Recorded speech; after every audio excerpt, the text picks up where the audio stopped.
कुछ देर पहले प्रधानमंत्री मोदी ने ट्वीट किया था। उन्होंने कहा था कि आप कोरोना के जो मानदंड हैं उनका ख्याल रखें। गृह मंत्री अमित शाह ने भी ट्वीट किया। उन्होंने भी लोगों से कहा कि आप वोटिंग बूथ पर ज़रूर जाएं, लेकिन आप सभी चीज़ों का ख्याल रखते हुए जाएं।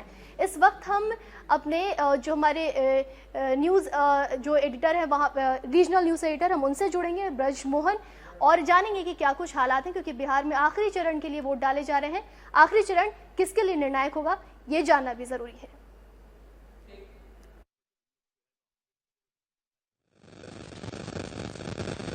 आखिरी चरण के लिए वोट हैं जो आज डाले जा रहे हैं, तीसरा चरण है ये, और किसके लिए ये निर्णायक साबित हो सकता है, इसकी स्थिति को हम थोड़ा साफ करना चाहेंगे, क्योंकि सुबह से लोग वोट डालने जा रहे हैं और कहीं ना कहीं लोगों को उम्मीद भी है कि आगे आने वाला जो बनता हुआ बिहार है वो कैसा बिहार होगा।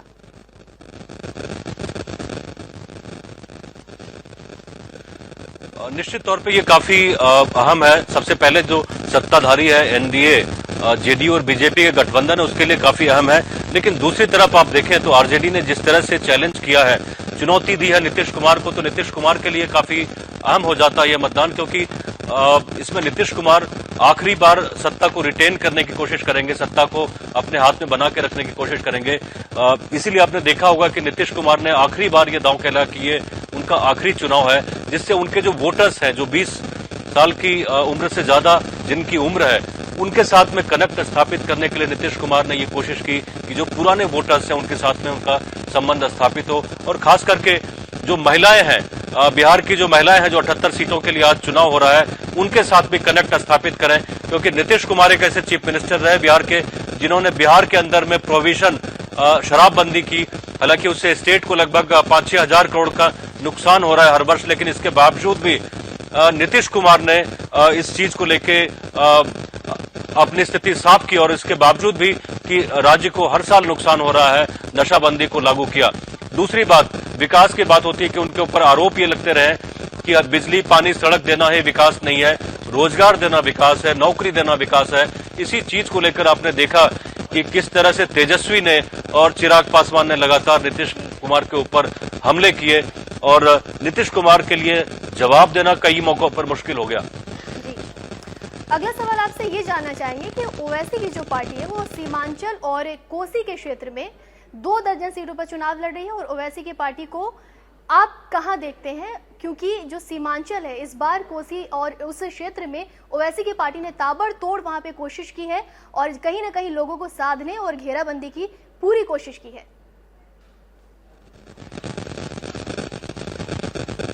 देखिए, सीमांचल इलाका दरअसल आरजेडी का महत्वपूर्ण इलाका रहा है, गढ़ रहा है, खास करके वहां आप मुस्लिम और यादव समीकरण को देखें, सीमांचल में और कोसी में दोनों क्षेत्रों में काफी महत्वपूर्ण रहा। लेकिन ओवैसी की एंट्री के बाद से स्थिति वहां बदल गई है, और जो स्थिति है वहां आप देखेंगे जो मुस्लिम वोटर्स है क्षेत्रों में 35% से लेकर 60%, 65% तक जो वोटर्स है वो मुस्लिम मतदाता है। तो उसको लेकर पहली बार ओवैसी को उम्मीद जगी है कि बिहार में अपना पैर वो जमा सकेंगे। अगला सवाल आपसे जानना चाहेंगे कि क्या चिराग का भी जो फैक्टर है वो असरदार होगा, क्योंकि इस बार जो चिराग पासवान और उनकी पार्टी की जो स्थिति रही वो बेहद अलग है, उनके लिए भी थोड़ी चुनौतीपूर्ण हो सकती है, लेकिन वो फैक्टर कितना असरदार होगा?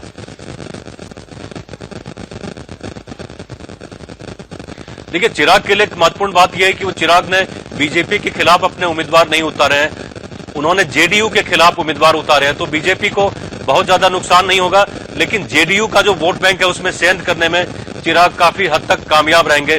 तो इस दृष्टि से यह देखा जाएगा कि चिराग अपनी किस तरह की पहचान बनाते हैं बिहार के अंदर, क्योंकि वो एक भविष्य के नेता के तौर पे वो देखे जा रहे हैं। इस चुनाव में बहुत ज्यादा स्टेक नहीं है, लेकिन आगे के लिए जब नेता बनने की प्रक्रिया है, क्योंकि नीतीश कुमार के बाद एक बहुत बड़ा खालीपन होगा बिहार की राजनीति में, तो उसके लिए चिराग अपना दांव लगा रहे हैं कि आगे की रणनीति वो किस तरह से बनाएंगे। और यही एक बहुत बड़ी वजह रही कि वो नीतीश कुमार के साथ में जुड़कर चुनाव वो नहीं लड़ रहे हैं। जी, आपने चिराग पासवान की रणनीति की बात की, तो चिराग आने वाले भविष्य में, क्योंकि जब तक उनके सिर्फ उनके पिताजी का साया थे वो थे, तो कहीं ना कहीं उन्हें मार्गदर्शन मिलता रहता था और उनके अंदर में रह के पार्टी भी आगे बढ़ती थी और चिराग पासवान भी आगे बढ़ते थे।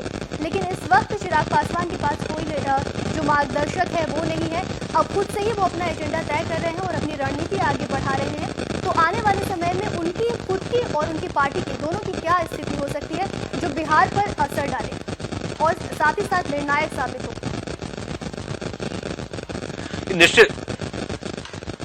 निश्चित तौर पे, क्योंकि आप नीतीश कुमार के बाद देखेंगे तो अब युवा नेताओं की फौज है। तेजस्वी यादव भी लगभग खुद ही डिसाइड कर रहे हैं। लालू प्रसाद यादव नेपथ्य में जा चुके हैं, पर्दे के पीछे हैं, सारा कुछ तेजस्वी डिसाइड कर रहे हैं। वहीं दूसरी तरफ अब रामविलास पासवान रहे नहीं, तो ये फैसला जहां तक लेने की बात होती है पार्टी की, तो उसमें चिराग पासवान का ही सब कुछ चला है। हालांकि उनके चाचा भी हैं पॉलिटिक्स में, लेकिन चिराग पार्टी के प्रेसिडेंट हैं और सभी फैसला पार्टी की तरफ वही ले रहे हैं, पार्टी की ओर से। तो निश्चित तौर पे उनकी जो भूमिका है वो काफी अहम रहेगी। और आने वाले दिनों में आप देखेंगे कि बिहार की जो कमान है वो एक तरह से सभी पार्टियों की तकरीबन युवाओं के हाथ में ही रहेगी। जी, हमने आरजेडी को कई बार सुना कि इस बार का जो चुनाव होगा, अगर उसमें लालू यादव अगर होते तो पूरा परिदृश्य ही अलग होता और पार्टी की जो चुनौतियां हैं वो थोड़ी आसान हो जाती उनकी। और काफी उनकी जो परिवार की बात करें तो पारिवारिक जो भावना है वो भी हमें देखने को मिली। उन्होंने बार बार कहा कि अगर पापा होते तो स्थिति थोड़ी अलग होती। तो अगर उनकी 27 नवंबर को अगली सुनवाई होनी है, झारखंड हाईकोर्ट से उनकी जो सुनवाई है वो टल गई थी, जो पिछली बार सुनवाई हुई उनकी। तो अगर लालू यादव वहां पर सामने में मौजूद होते, पर्दे के सामने से होते, तो क्या कुछ हमें स्थिति देखने को मिल सकती है?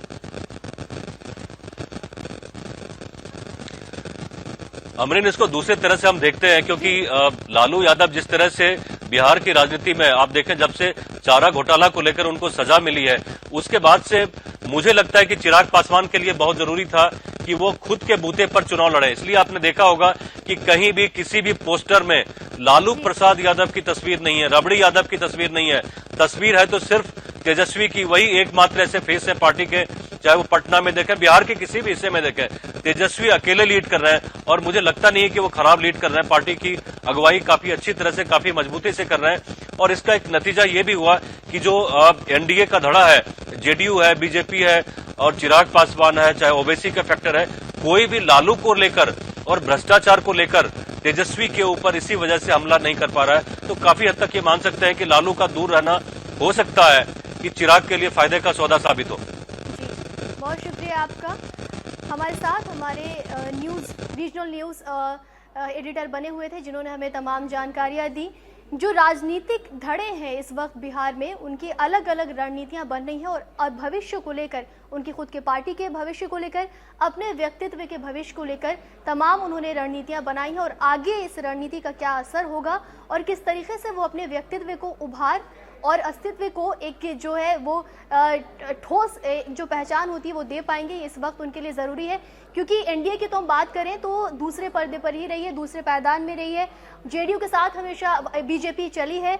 एनडीए की अगर हम बात कर ले तो, और एलजेपी की अगर हम बात करें तो काफ़ी समय से रामविलास पासवान एनडीए के साथ रहे और उन्होंने काफ़ी समय तक उनका हाथ थामे रखा। लेकिन इस बार का जो चुनाव है उसमें बिल्कुल अलग तरीके की हमें स्थिति नजर आई, जब एलजेपी एनडीए से अलग हो गई और जेडीयू को समकक्ष में चुनौती देने लग गई। और ये महागठबंधन को थोड़ा आसान बनाता हुआ नजर भी आ रहा है कुछ जगहों पर, और कुछ जगहों पर ये एनडीए के लिए एक चुनौती भी, महागठबंधन के लिए एक चुनौती भी साबित हो सकता है।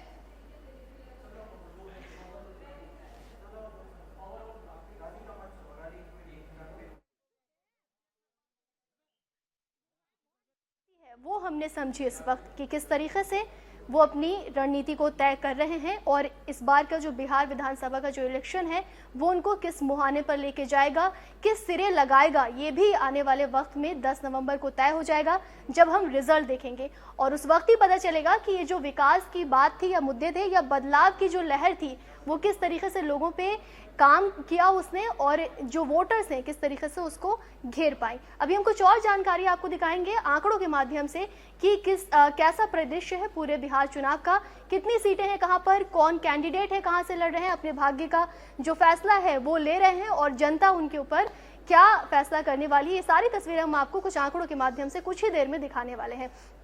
फिलहाल बिहार महासमर 2020 की हम बात कर रहे हैं। इस वक्त आंकड़ों में हम आपको पूरे बिहार की जो परिदृश्य है, आज जो तीसरा चरण का चुनाव है उसकी स्थिति हम आपको बताएंगे। आप देखें कि 78 सीटें हैं, कितने उम्मीदवार हैं वो भी हमने आपको दिखाया। 1204 उम्मीदवार हैं, जो पार्टियां हैं वो 131 हैं, गठबंधन की पार्टियां 4 हैं और जिले 15 हैं। कुल मतदाता करोड़ों की संख्या में हैं, 2 करोड़ 35 लाख हैं, पुरुष 1 करोड़ 23 लाख हैं। कुल नामांकन जो रद्द हुए हैं वो 162 हैं, नामांकन की वापसी 41 है। कुल उम्मीदवार 1204, जैसा कि हम आपको पहले ही बताया। पुरुष 1094, महिलाएं 110 महिलाओं की साख भी इस बार दाव पर है और अपनी किस्मत वो भी आजमा रही हैं। करोड़पति जो इस बार के चुनाव में वो 361 करोड़पति जिन्होंने अपने आप को दर्ज करवाया है कि वो करोड़पति हैं। 361 लोग, सबसे ज्यादा उम्मीदवार गायघाट से हैं 31 उम्मीदवार। चुनावी मैदान में जो नए चेहरे हैं उसमें जेडीयू में इस बार जो शामिल हुए हैं वो 6 नए चेहरे शामिल हुए हैं, आरजेडी में 13 नए चेहरे शामिल हुए हैं। तीसरे चरण के उम्मीदवार की जो शिक्षाएं हैं वो आप देखिए कि कितने उम्मीदवार की उन्होंने क्या शिक्षा ग्रहण की है, उनके पास क्या सर्टिफिकेट्स हैं और क्या उनकी शिक्षा है, वो अभी आप इन आंकड़ों में देखें। इस वक्त एक बड़ी खबर आ रही है, वो हम आपको दिखाएंगे। सीतामढ़ी बूथ संख्या 59 और 63 पर ईवीएम खराब हो गया है। आपको एक बार फिर से बता दें कि 59 और 63 बूथ नंबर पर ईवीएम खराब हो गया है, मतदान इससे बाधित हो गया है। रीगा विधानसभा बैरगनिया प्रखंड का ये मामला है, जहां पर बूथ संख्या 59 और 63 पर ईवीएम खराब हो गए हैं। सीतामढ़ी से हम आपको ये खबर दिखा रहे हैं, बूथ संख्या 59 और 63 पर ईवीएम खराब और मतदान बाधित। ईवीएम खराब हो चुका है, मतदान बाधित होने से मतदाता परेशान है। जाहिर सी बात है, दिन चढ़ चुका है, धूप निकल चुकी है, लोग धूप में खड़े हैं, मतदान के लिए पहुंच रहे हैं और ईवीएम खराब होने से लोग परेशान हो रहे हैं, इंतजार कर रहे हैं कब ईवीएम जल्दी से ठीक होगा और वो अपना वोट कास्ट करेंगे। ये जो मामला है वो बूथ संख्या 59 और 63 का है, जहां पर ईवीएम खराब हुआ है। सीतामढ़ी की ये खबर है, सीतामढ़ी से हम आपको बता रहे हैं, मतदान बाधित होने से मतदाता परेशान है।